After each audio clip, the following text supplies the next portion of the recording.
नमस्कार, KP news 24/7 में मैं अश्विनी आपका स्वागत करती हूं। आइए देखते हैं आज के मुख्य समाचार। बीदर के अंबेडकर चौक पर यातायात पुलिसकर्मी और युवक के बीच झड़प।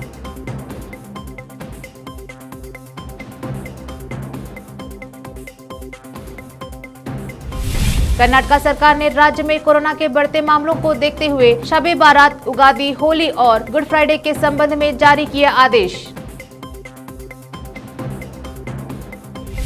अप्रैल से बेंगलुरु जाने के लिए कोरोना की नेगेटिव रिपोर्ट होगी जरूरी, कर्नाटक सरकार ने किया फैसला।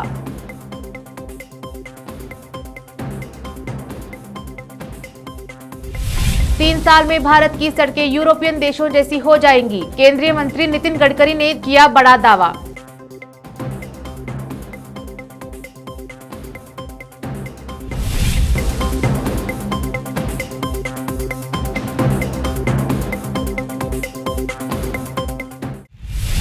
अब समाचार विस्तार से। बीदर के अंबेडकर चौक पर यातायात पुलिस द्वारा वाहन के दस्तावेजों की जांच के दौरान युवक ने एक पुलिस कांस्टेबल के सर पर मारकर उसे घायल किया, जिसके कारण उसे इलाज के लिए तुरंत जिला सरकारी अस्पताल ले जाया गया। युवक को हिरासत में ले लिया गया है और उसके खिलाफ केस दर्ज किया गया, जबकि कांस्टेबल मल्लप्पा की हालत ठीक बताई जा रही है। बसपा कल्याण में पूर्व मुख्यमंत्री कुमारस्वामी सार्वजनिक सभा को संबोधित करते हुए कहा कि राज्य सरकार में मात्र एक ही जाति का अधिकार है। वह बसपा कल्याण में उपचुनाव में जेडीएस के उम्मीदवार के नामांकन दाखिल करने के बाद अक्का महादेवी ग्राउंड में सार्वजनिक सभा को संबोधित कर रहे थे। बसपा कल्याण में पूर्व मुख्यमंत्री एचडी कुमारस्वामी ने जेडीएस के उम्मीदवार के नामांकन दाखिल करने के बाद पत्रकारों से बात करते हुए कहा, उन्होंने आरोप लगाया था कि भाजपा बसपा कल्याण उपचुनाव में अपने टिकट को नीलाम कर रही है। यह बात को सच होते देर नहीं लगी। भाजपा ने शरणप्पा सलगार को टिकट दिया है, जिसके कारण मल्लिकार्जुन खुबा के समर्थकों ने विरोध प्रदर्शन किया। जमीयत उलमा हिंद जिला बीदर कर्नाटक का एक शिष्टमंडल चिटगुप्पा पहुंचकर जमीयत उलमा ई हिंद शाख तालुका चिटगुप्पा के नए अधिकारियों को चुना गया। मौलाना तौफीक हुसैन कासमी को अध्यक्ष बनाया गया। मोहम्मद नासिर हुसैन और मोहम्मद निजाम हकीम को उप अध्यक्ष और मौलाना खुर्शीद आलम कासमी को जनरल सेक्रेटरी बनाया गया, जबकि कोषाध्यक्ष मुफ्ती सैयद वजीद कासमी को बनाया गया। कार्यक्रम का संरक्षण मौलाना तसद्दुक हुसैन नदवी ने की और जमीयत उलमा हिंद जिला बीदर के अध्यक्ष मौलाना मुफ्ती गुलाम याजदानी ने अध्यक्षता की। अवसर पर मोहम्मद असलम मियां, मोहम्मद तहसीन नागोरी, मौलाना यूसुफ और दीगर उपस्थित थे। मुस्तफा आदिल ने निर्वाचित अधिकारियों को बधाई दी है। जमीयत उलमा हिंद जो मुल्क ही नहीं रियासती सतह पर कौम की कामयाब नुमाइंदगी करने वाली शोहरा आफाक जमात है। अहलिया ने चुड़गुप्पा की ख्वाहिश थी कि इसकी शाख एक चुड़गुप्पा तालुका सतह पर कायम की जाए, तो इस ज़िम्न में ज़िला जमीयत उलमा हिंद ज़िला बीदर का एक वफ़द चुड़गुप्पा तशरीफ़ लाया, जिसमें मुफ्ती गुलाम यज़दानी इशाअती सदर जमीयत उलमा हिंद ज़िला बीदर, मौलाना तसद्दुक नदवी जनरल सेक्रेटरी जमीयत उलमा ज़िला बीदर और उनके दोस्त अहबाब ज़िम्मेदार तशरीफ़ लाए और हर मकतब फ़िक्र को और दानिश्वरान कौम को दस्तगीर महिला गौसा मस्जिद में जमा किया गया और हर एक की इत्तेफाक से और इत्तेफाक आरा चुड़गुप्पा जमीयत उलमा के इंतखाब उरूबा अमल आए और नाचीज़ को जमीयत उलमा चुड़गुप्पा का सदर मुंतखब किया गया और मौलाना खुर्शीद अहमद कासमी को जमीयत उलमा चुड़गुप्पा का जनरल सेक्रेटरी मुंतखब किया गया और मुफ्ती अब्दुल वाजिद साहब को जमीयत तालुका चुड़गुप्पे का खाजिन मुंतखब किया गया।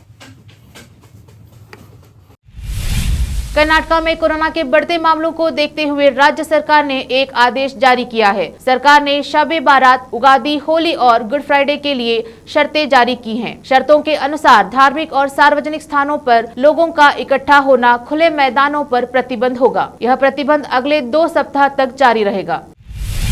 कर्नाटक सरकार ने गुरुवार को बेंगलुरु आने वाले लोगों के लिए RT-PCR टेस्ट की नेगेटिव रिपोर्ट अनिवार्य कर दी। राज्य सरकार का मकसद कोरोना वायरस की दूसरी लहर को ज्यादा फैलने से रोकना है और इसके लिए फैसला लिया गया है। सरकार का ये फैसला अप्रैल से प्रभावी होगा। कर्नाटक के स्वास्थ्य और मेडिकल शिक्षा मंत्री डॉक्टर के सुधाकर ने बृहद बेंगलुरु महानगर पालिका के अधिकारियों के साथ बैठक के बाद कहा, बेंगलुरु में 60% से ज्यादा मामले एक से दूसरे राज्य आने जाने वालों के हैं। अब वक्त है एक छोटे से ब्रेक का।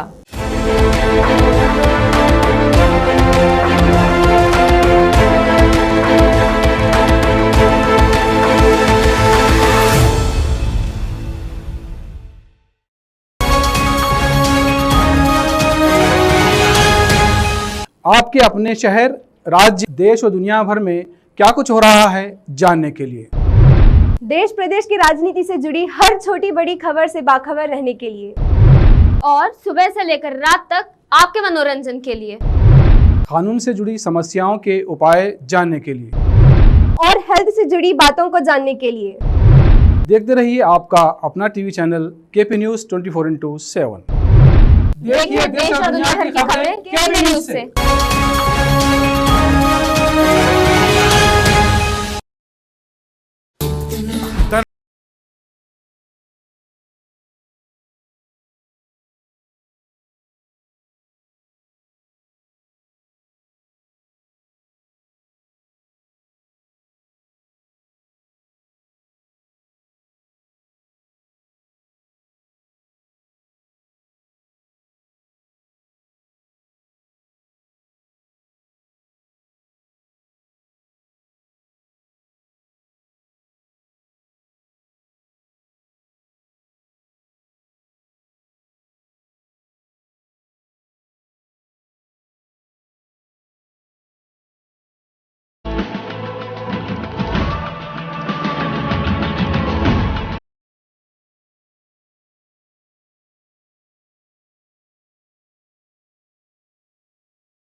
ब्रेक के बाद फिर एक बार आप सबका स्वागत है।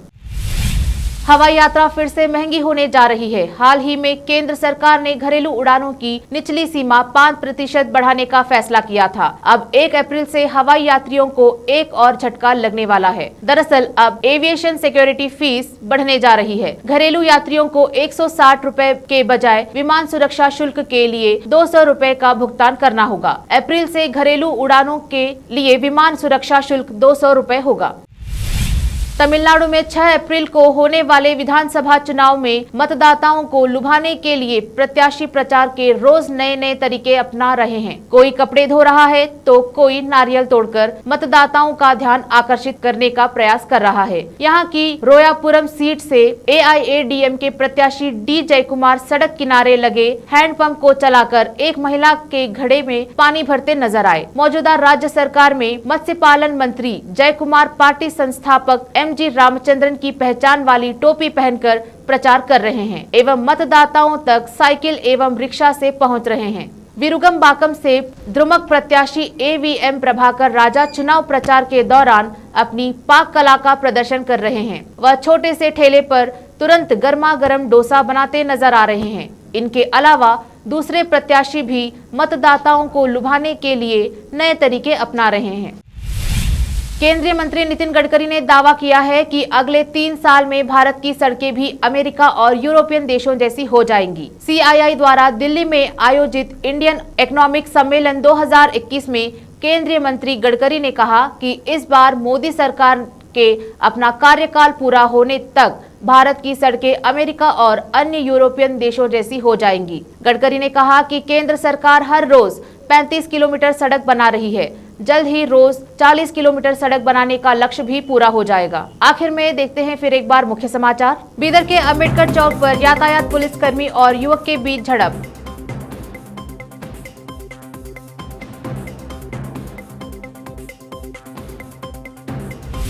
कर्नाटक सरकार ने राज्य में कोरोना के बढ़ते मामलों को देखते हुए शबे बारात, उगादी, होली और गुड फ्राइडे के संबंध में जारी किया आदेश।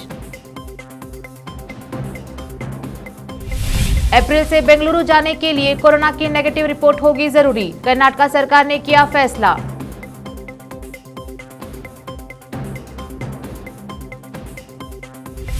तीन साल में भारत की सड़कें यूरोपियन देशों जैसी हो जाएंगी, केंद्रीय मंत्री नितिन गडकरी ने किया बड़ा दावा।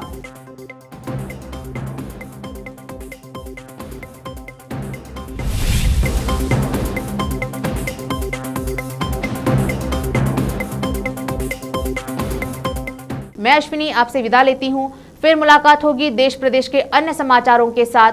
तब तक के लिए देखते रहिए केपी न्यूज। धन्यवाद।